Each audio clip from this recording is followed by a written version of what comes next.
الله أكبر.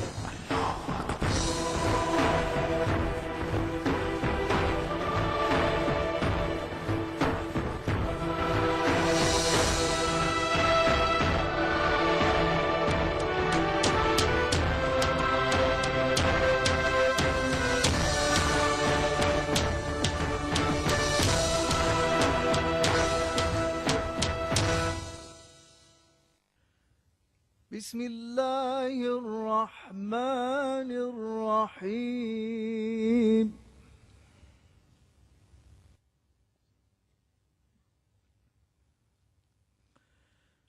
قل يا عبادي الذين أسرفوا على أنفسهم لا تقنطوا من رحمة الله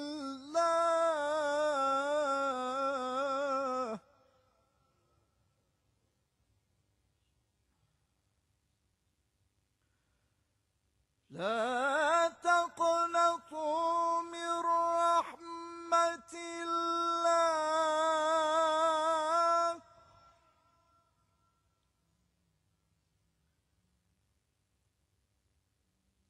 إن الله يغفر الذنوب جميعا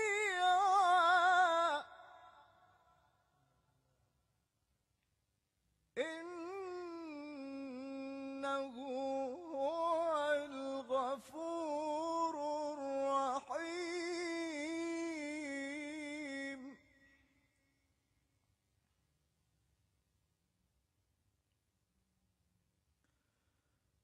وأنيبوا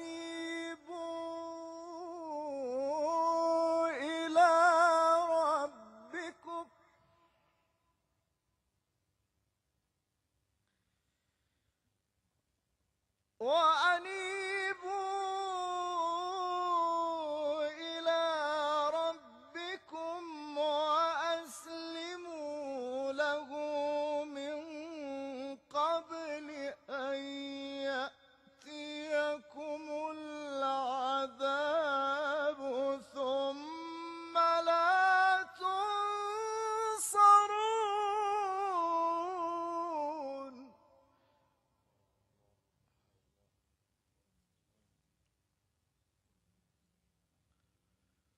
الله أكبر.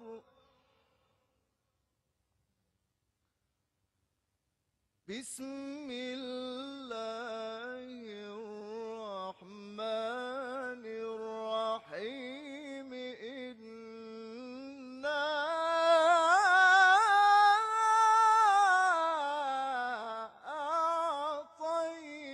أعطيناك الكوثر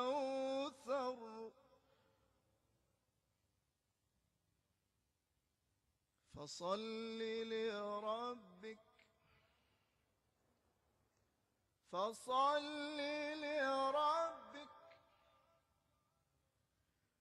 فصل لربك وانحر إنا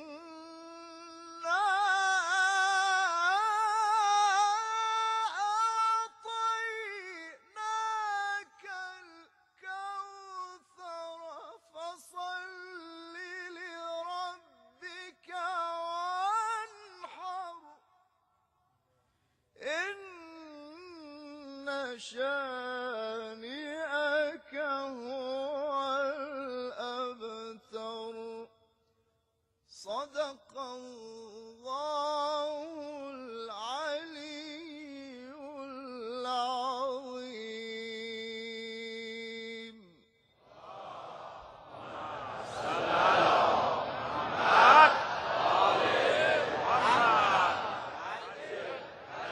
بسم الله الرحمن الرحيم.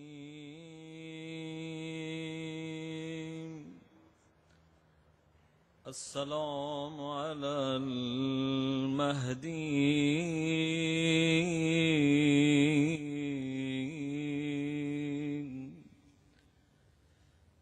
وعلى آبائهم.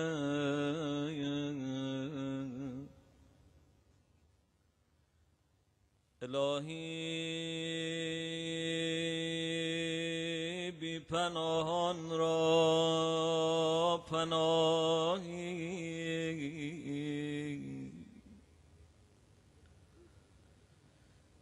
به سوی خسته حالان کن نگاهی.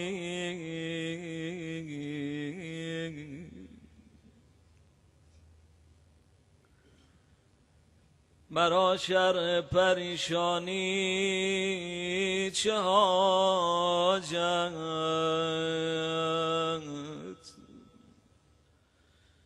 که بر حال پریشانم گواهی.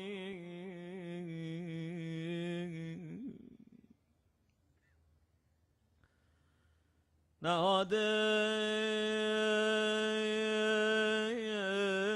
سر به خاک آستانت،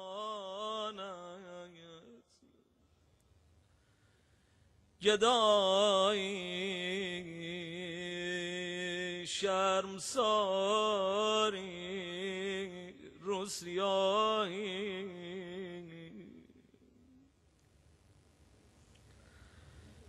الهی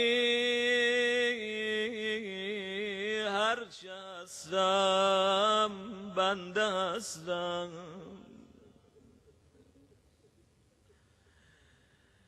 به پیش روی تو شرمنده هستم.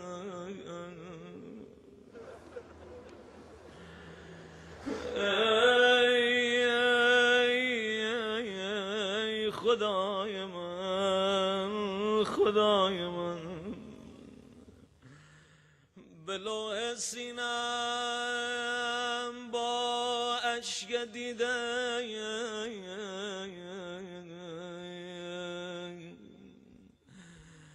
نویسم من سیاه پرونده هستم.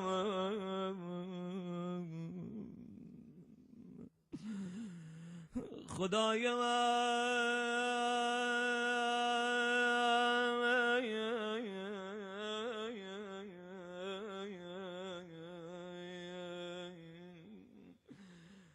سر خانه تو یک عمری نشستم، نمک خوردم نمکدان را شکستم.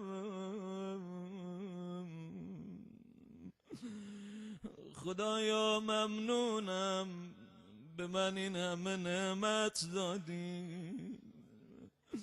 خدایا گناهانمو پوشاندی، آبرومو حفظ کردی. خدایا من روسیا لایق نبودم، منو مدینه آوردی. منو کنار قبر حبیبت آوردی، منو کنار قبر ائمه آوردی. خدایا من گناهکار کنار قبر مخفی مادر آوردی.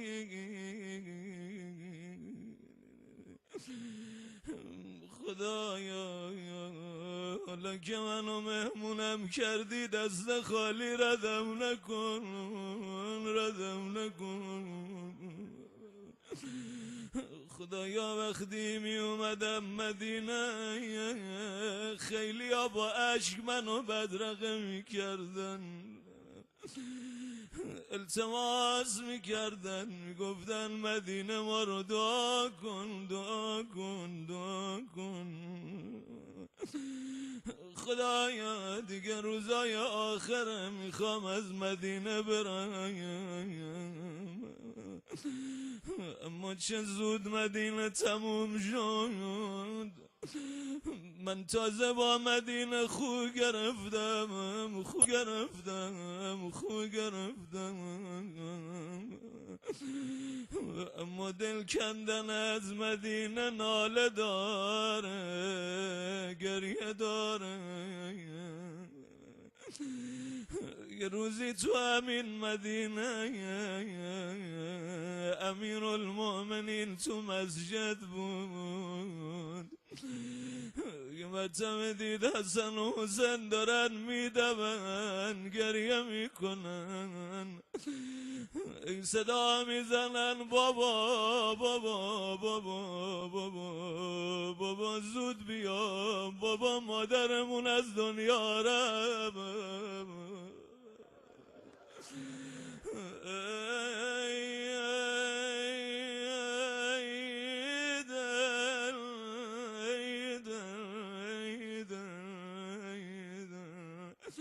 یه عمر برا روزهای مدینه گریه کردی، اما امشب تو خود مدینه داری گریه میکنی.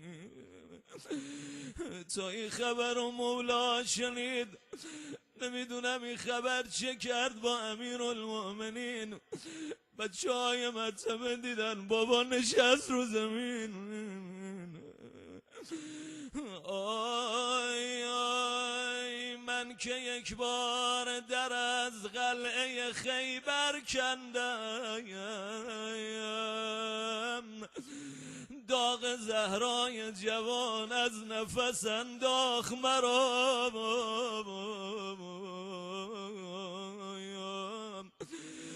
نمیدونم چطوری تا خونه اومد، نمیدونم وقتی با بدن بی جان فاطمه روبرو شد چه کرد. اینا بمونه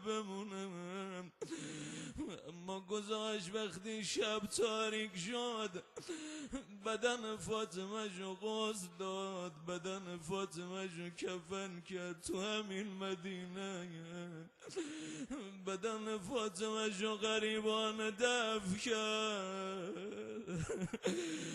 رو کرد به قبر مطهر آقا رسول الله. عرض داشت السلام علیک یا رسول الله،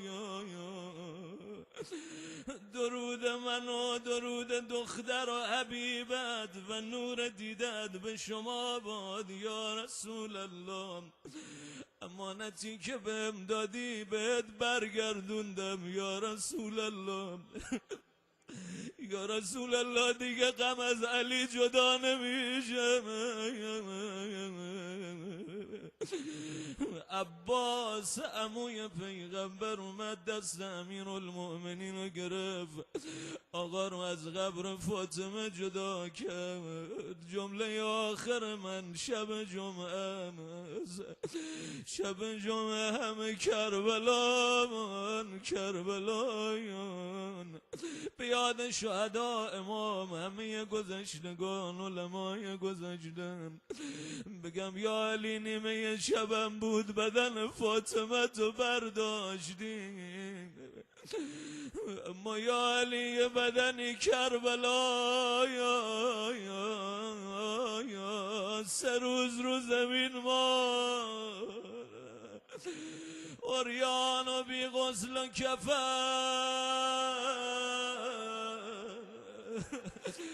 حالا که صدای نالت بلند شد، اشکت جاری شد، اینجا جایی نیست که خدا گناهکار رو نبخشه. بین الحرمین مدینه است، یه طرف قبر مطهر رسول الله، یه طرف قبور مطهر ائمه بقیه.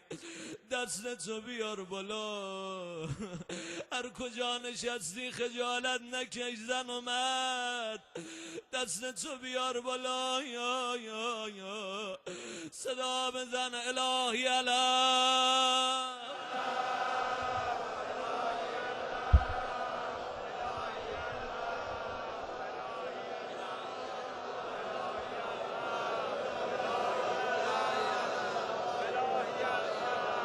بسم الله الرحمن الرحیم.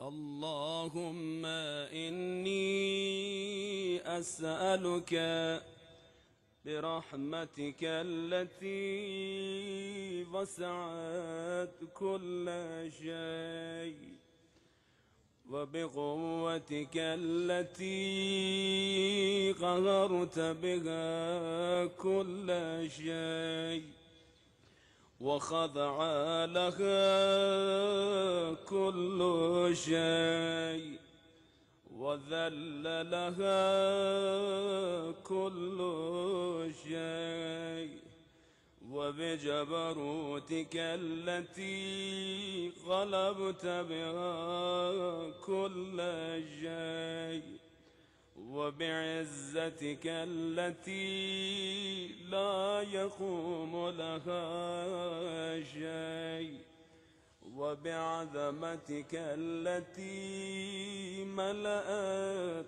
كل شيء، وبسلطانك الذي على كل شيء، وبوجهك الباقي بعد فناء كل شيء، وبأسمائك التي غلبت أركان كل شيء، وبعلمك الذي أحاط بكل شيء، وبنور وجهك الذي أضاء له كل شيء. يا نور يا قدوس، يا نور يا قدوس، يا نور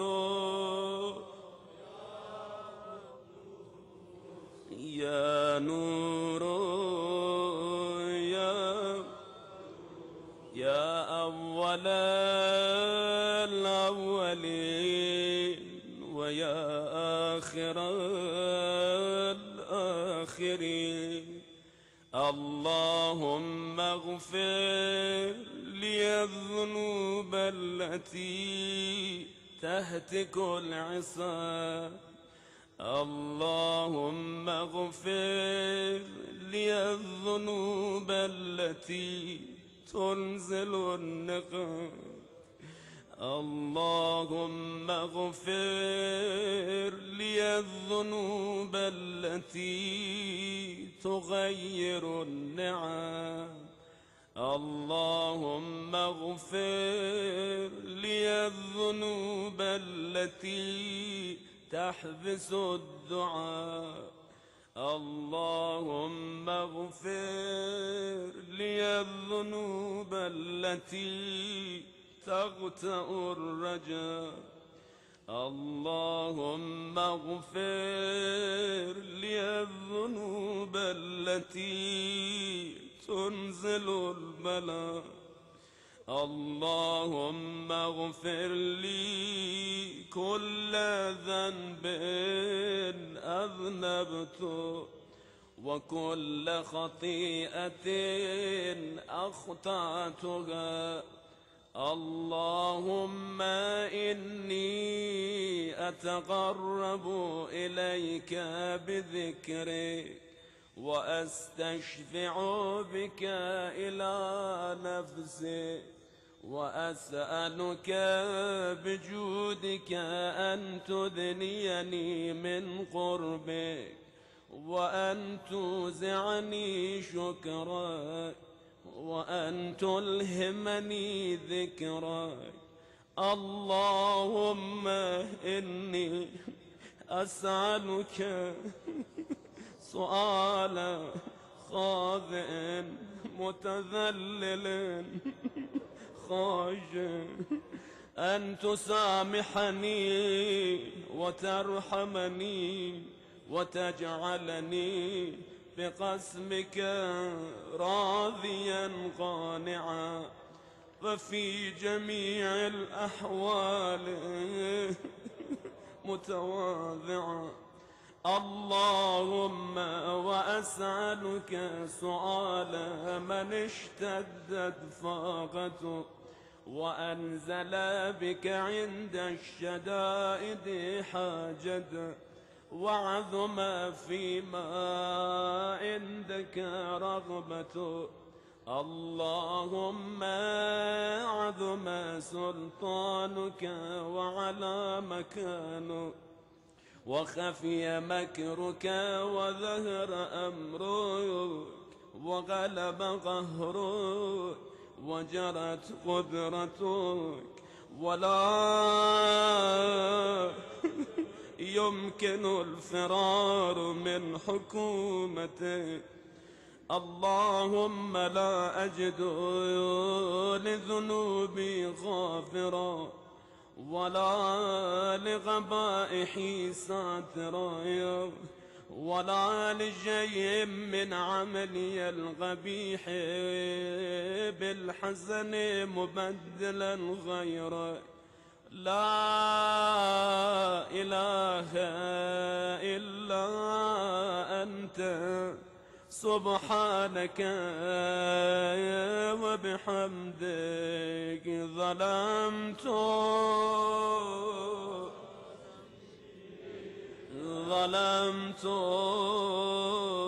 نفسي، ظلمت نفسي،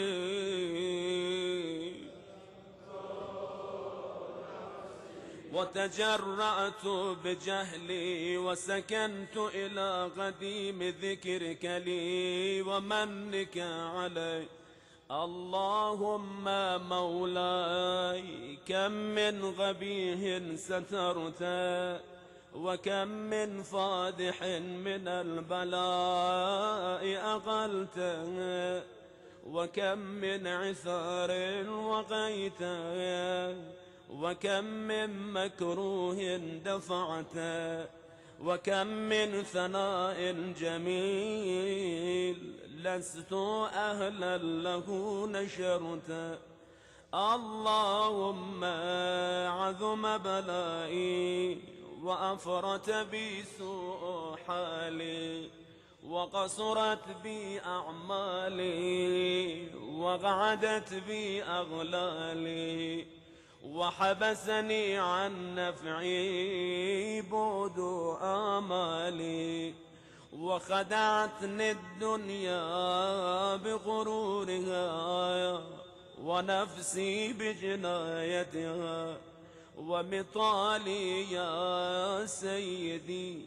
فأسألك بعزتك ألا يحجب عنك دعائي سوء عملي وفعالي، ولا تفضحني بخفي ما اطلعت عليه من سري، ولا تعاجلني بالعقوبة على ما عملته في خلواتي من سوء فعلي وإساءتي ودوام تفريطي وجهالتي وكثرة شهواتي وغفلتي.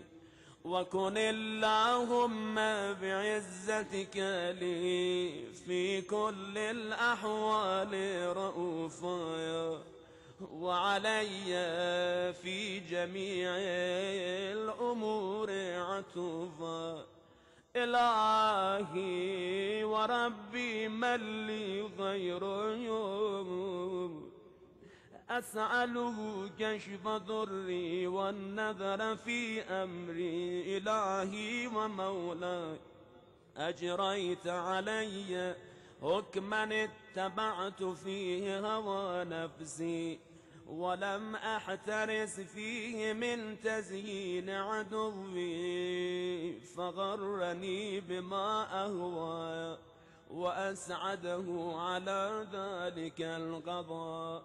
فتجاوزت بما جرى علي من ذلك من نقض حدودك، وخالفت بعض أوامرك، فلك الحجة علي في جميع ذلك، ولا حجة لي فيما جرى علي فيه قضاء.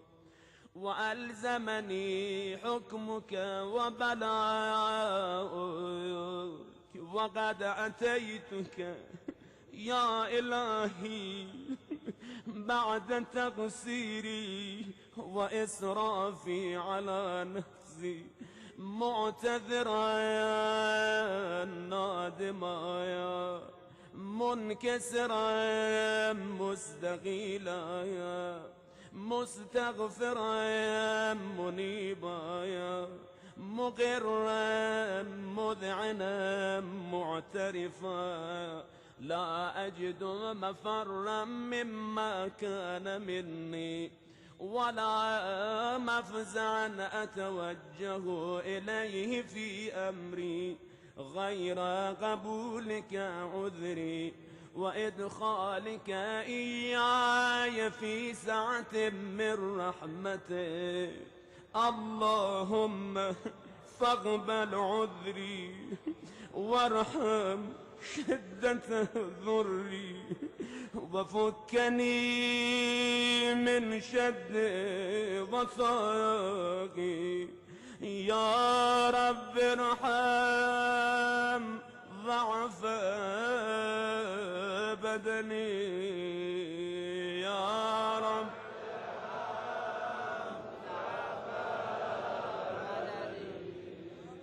يا رب ارحم ضعف بدني، يا رب ارحم ضعف ورقة جلدي ودقة عظمي. يا من بدأ خلقي وذكري وتربيتي وبري وتغذيتي، هبني لابتداء كرمك وصالف برك بي. يا إلهي وسيدي وربي، أتراك معذبي بنارك بعد توحيدك وبعد ما انطوى عليه قلبي من معرفتك وليج به لساني من ذكرك واعتقده ضميري من حبك، وبعد صدق اعترافي ودعائي خاضعا لربوبيتك. هيهات أنت أكرم من أن تضيع من ربيت أو تبعد من أدنيت أو تشرد من آويت أو تسلم إلى البلاء من كفيته ورحمت.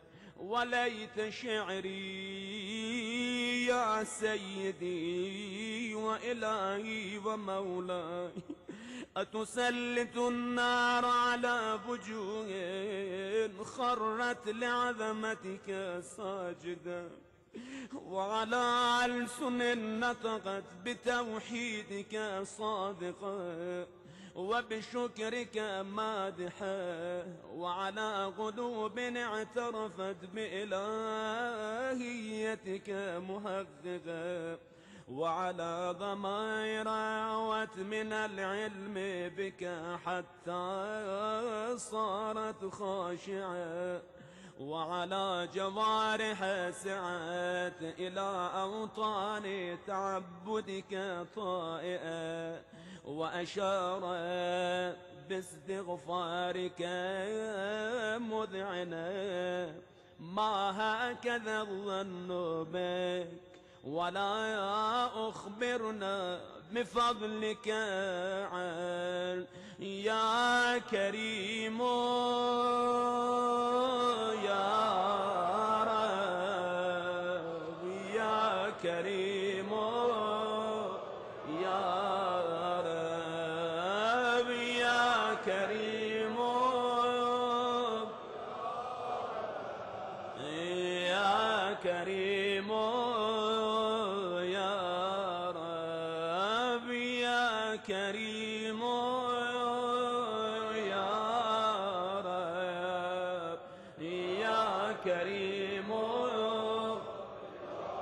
وأنت تعلم ضعفي عن قليل من بلاء الدنيا وعقوباتها وما يجري فيها من المكاره على أهلها، على أن ذلك بلاء ومكروه قليل مكثه يسير بقاؤه قصير مدته، فكيف احتمالي لبلاء الآخرة وجليل وقوع المكاره فيها، وهو بلاء تطول مدته ويدوم مقامه ولا يخفف عن أهله، لأنه لا يكون إلا عن غضبك وانتقامك وسخطك، وهذا ما لا تقوم له السماوات والأرض. يا سيدي فكيف بي وأنا عبدك الضعيف الذليل الحقير المسكين المستكين، يا إلهي وربي وسيدي ومولاي، لأي الأمور إليك أشكو ولما منها أذج وأبكي، لعليم العذاب وشدته أم لطول البلاء ومدته، فلئن صيرتني للعقوبات مع أعدائك وجمعت بيني وبين أهل بلائك وفرغت بيني وبين أحبائك وأوليائك، فهبني يا إلهي وربي، صبرت على عذابك فكيف أصبر على فراقك، وهبني صبرت على حر نارك فكيف أصبر عن النظر إلى كرامتك، أم كيف أسكن في النار ورجائي عفوك، فبعزتك يا سيدي ومولاي أقسم صادقا، لئن تركتني ناطقا لأضجن إليك بين أهلها ضجيج الآملين، ولأصرخن إليك صراخ المستصرخين، ولأبكين عليك بكاء الفاقدين، ولأنادينك أين كنت يا ولي المؤمنين، يا غاية آمال العارفين، يا غياث المستغيثين، يا غياث المستغيثين، يا غياث المستغيثين، يا غياث يا حبيب قلوب الصادقين، ويا إله العالمين، أفتراك سبحانك يا إلهي وبحمدك تسمع فيها صوت عبد مسلم سجن فيها بمخالفته، وذاق طعم عذابها بمعصيته، وهبس بين أطباقها بجرمه وجريرته، وهو يذج إليك ذجيج معمل لرحمتك، ويناديك بلسان أهل توحيدك، ويتوسل إليك بربوبيتك. يا مولاي فكيف يبقى في العذاب وهو يرجو ما سلف من حلمك، أم كيف تؤلمه النار وهو يامل فضلك ورحمتك، أم كيف يهرق لهبها وأنت تسمع صوته وترى مكانه، أم كيف يشتمل عليه زفيرها وأنت تعلم ضعفه، أم كيف يتقلقل بين أطباقها وأنت تعلم صدقها، أم كيف تزجره زبانيتها وهو يناديك يا رب، أم كيف تنزله فيها وهو يرجو فضلك في عتقه منها، فتتركه فيها هيهات.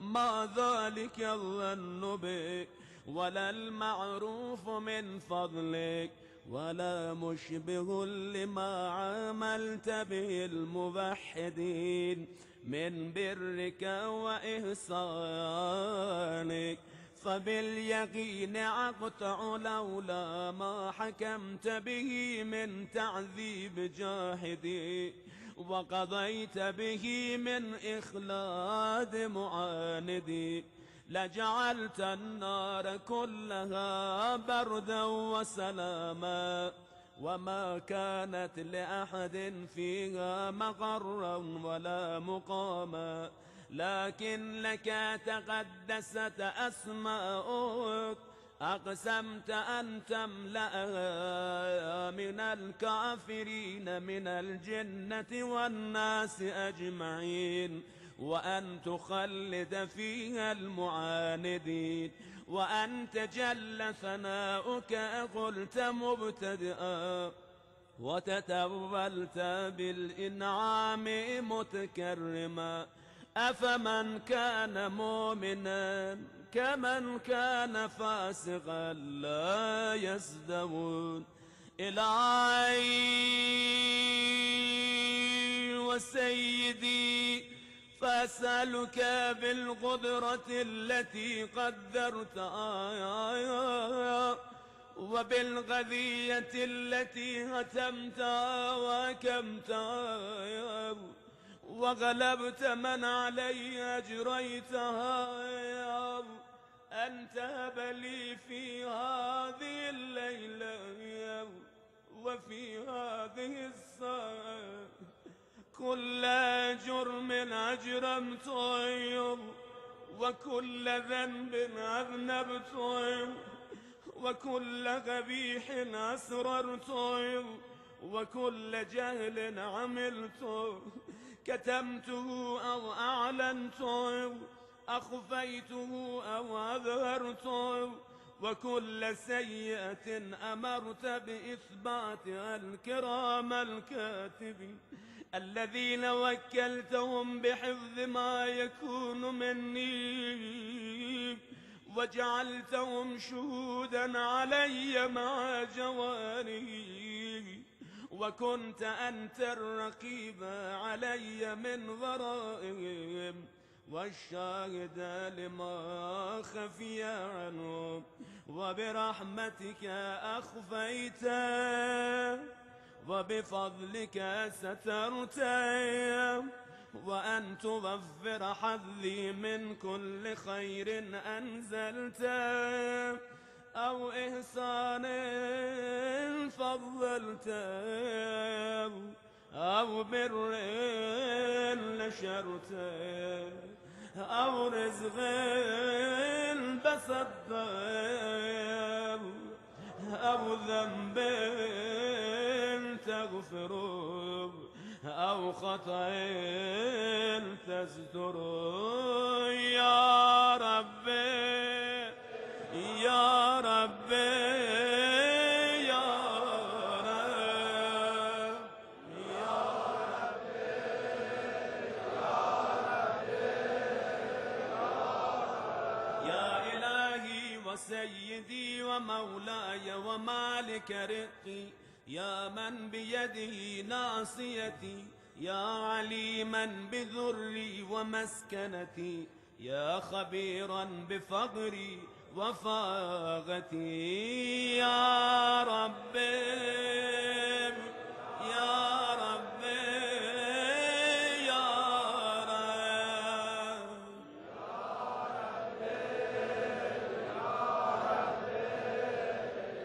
أسألك بحقك وقدسك وأعظم صفاتك وأسمائك أن تجعل أوقاتي من الليل والنهار بذكرك معمورا، وبخدمتك موصولا، وأعمالي عندك مقبولا، حتى تكون أعمالي وأورادي كلها وردا واحدا، وحالي في خدمتك سرمدا. يا سيدي يا من عليه معولي، يا من إليه شكوت أحوالي. يا ربي يا ربي يا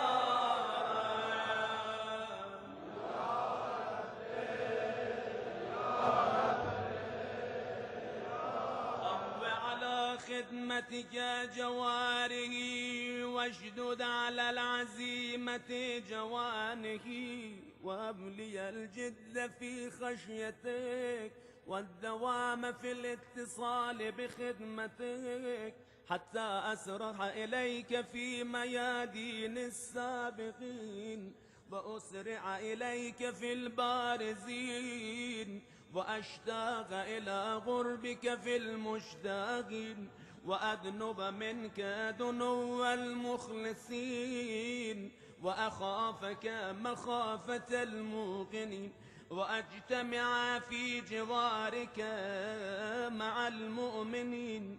اللهم ومن أرادني بسوء فأرده، ومن كادني فكده، واجعلني من أحسن عبيدك نسيبا عندك، وأغربهم منزلة من، وأخصهم زلفة لدي، فإنه لا ينال ذلك إلا بفضلك، وجد لي بجودك، واعتب علي بمجدك، واحفظني برحمتك، واجعل لساني بذكرك لهجا، وقلبي بحبك متيما، ومن علي بحسن إجابتك، وأقلني عثرتي، واغفر زلتي،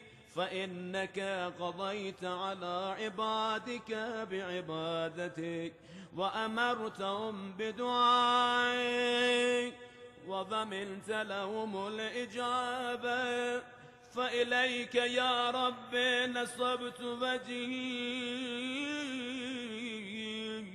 وإليك يا رب مددت يدي، فبعزتك استجب لي دعائي، وبلغني مناي، ولا تغتى من فضلك رجائي، واكفني شر الجن والإنس من أعدائي.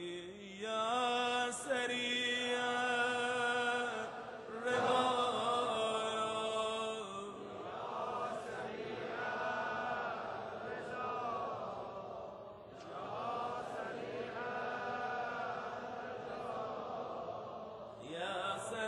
الرضا اغفر لمن لا يملك إلا الدعاء، فإنك فعال لما تشاء، يا من اسمه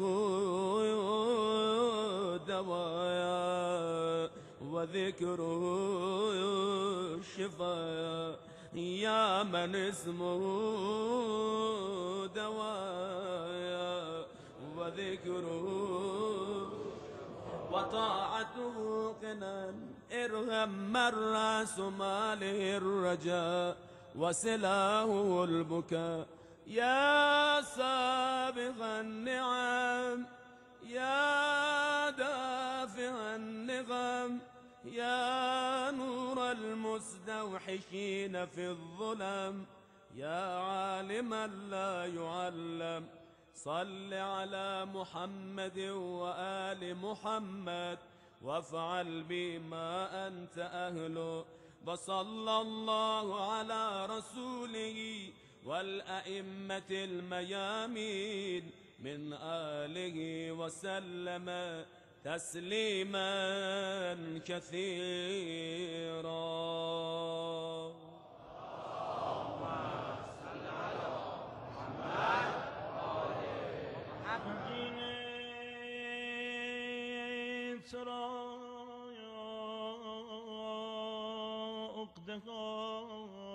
در دل است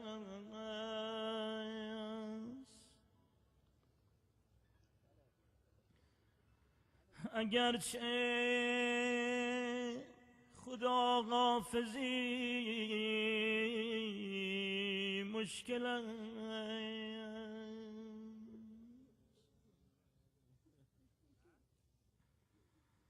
خدا حافظی کبریا را حبیب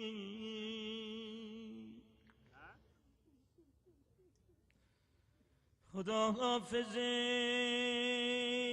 چار قبر غریب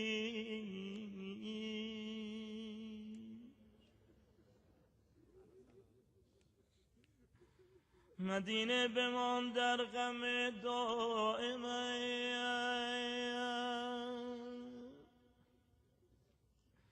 چه شد کوچه های بنی هاشم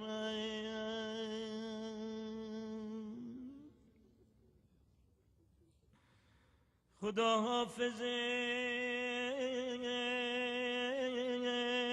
غرق انجم شده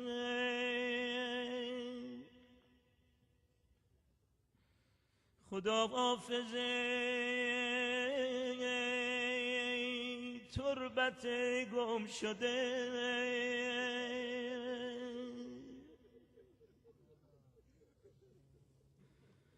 خدا حافظی شور و شوق همه خدا حافظی خانه فاطمه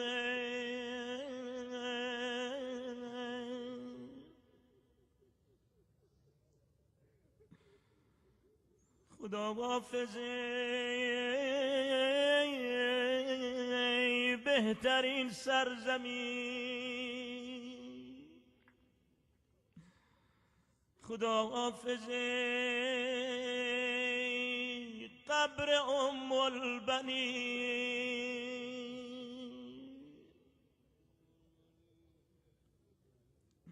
ز کوی تو من با چه حالی روم مبادا که با دست خالی روم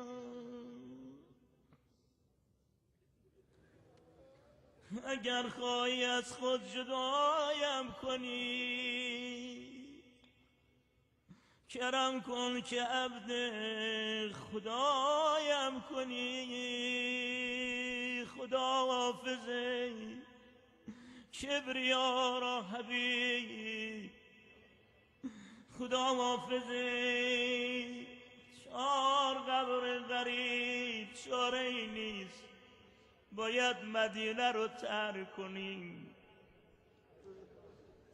باید از مدینه بریم به خدا این ودا خیلی سخته آخه داریم از جایی میریم که وجبش بوی عطر فاطمه رو میده این ودا خیلی سخته یا رسول الله آقا بعد از سالها انتظار کشیدن دیدن مدینه. خدایا همین چند روز و چند شب فقط قسمتم بود اینجا زمزمه کنم، برام خیلی سخته. مدینه نمیدونم دیگه دعوتم میکنی یا نه. خدا این شبای بقیه آدم نمیره، به خدا این شب جمعه با این حال هوا یادم نمیره. بقی میرم مدینه میرم ولی دلمو کنار پنجرات میگذارم، دلمو کنار بیت فاطمه میگذارم، اشکامو اینجا میگذارم. مدینه ولی هر کجا برم از مظلومیت تو میگم بقی غریبه، میگم مدینه چقدر غریبی، میگم کنار 4 معصوم زیارت کردم ولی زیارت نامه رو زیر آفتاب خوندم، مدینه سنگ قبری ندیدم. ای وای میرم روبروی بارگاه امام رضا زیر 40 چراغا می نشینم، میگم ای وای بمیرم برات امام مجتبی، ولی حالا داریم میریم انشالله دست پر میری. از رسول خدا بخوا، ما بندگی خدا رو میخوایم دیگه معصیت نکنیم آقا، ولی به خدا سخت این ودا. همه کوله بار سفر رو بربستن میخوان برن با دل شکسته، ولی میخوام بگم این مدینه وداع زیادی رو دیده، وداعهای زیادی رو دیده. وداع علی با پیغمبر، وداع علی با زهرا، وداع امام رضا با مدینه. مدینه گریه کرد وقتی حسین از اینجا جدا شد، ولی بمیرم یک وداع خیلی گریه کرد پیغمبر. برای این ودا تمام انبیا گریه کردن، ملائک گریه کردن. آخه بعد از عاشورا کاروان میخواد از کربلا حرکت کنه. ای وای ای وای، نگاهی به قافله کرد زینب، یه نگاهی به قافله کرد، یادش اومد وقتی میخواستن مدینه حرکت کنن یک طرفش حسین بود، یک طرفش علمدار کربلا بود، یک طرفش علی اکبر بود و 2 فرزندش، ولی حالا میخواد سوار بر محمل ها بشه، میخواد زنها و بچه ها رو کمک کنه. همه قدع روی زمین گرم کربلا، فقط امام سجاد علیه السلام که در تب بیماری میسوزه. چه کرد؟ با هر رنج و زحمتی بود تک تک بچه ها و زنها رو سوار بر محمل ها کرد. دستور دادن حالا این قافله را از کنار گودال قتلگاه عبور بدی، آماده ای زجه بزنی، انشالله صدای نالت و کنار قبر 6 گوشه بشنوه. خونوادای شهدا جان بازا دل سوخته ها. حرکت کرد قافله، یه دفعه چشماشون به بدنهای قدع شده افتاد. ای وای ای وای ای وای، گلهای بوستان پیغمبر همچون برگ خزان خود رو از محملا پایین انداختن. هر کس بدن قدع شده ای رو در بغل گرفت. یه نگاهی کن ببین زینبم کنار بدن بی سر برادر نشسته. ای وای ای وای ای وای، صدا زد بگو ببینم آیا تو برادر منی؟ آیا تو پسر مادر منی؟ باوش ارزد، خیلی باو ارزد. وقت خدا حافظیه، آماده ای بگم هر حاجتی داری مد نظر بگیر. دستشو با زیر بدن قدع شده رو به مدینه صدا زد یا رسول الله. صلى عليك ملائكة السماء هذا حسين مرمل بالدماء مقطع الأعداء مسلوب العمامة والرضا یا رسول الله این کشته فتاده به هامون حسین توست این سید دست و پا زده در خون حسین توست آماده ای فقط یه جمله بگم اونم برا خانواده های شهدا آخه کنارش نشسته ای هر حاجتی داری مد نظر بگیر نمیشه نامشو نیاورد باغ گل یاس سلام علیک مادر عباس سلام علیک سوال آینده ولی محترم ولی فقیه و سرفرست کشورمون و جاج کشور اسلامیمون دعا میکنن دستان گدایی رو بالا ببر حاجت ها رو مد نظر بگیر خصوصا فرج امام زمان مریض ها ملتمسین دعا جوونا رهبرمون از سوز دل بلند بگو یا الله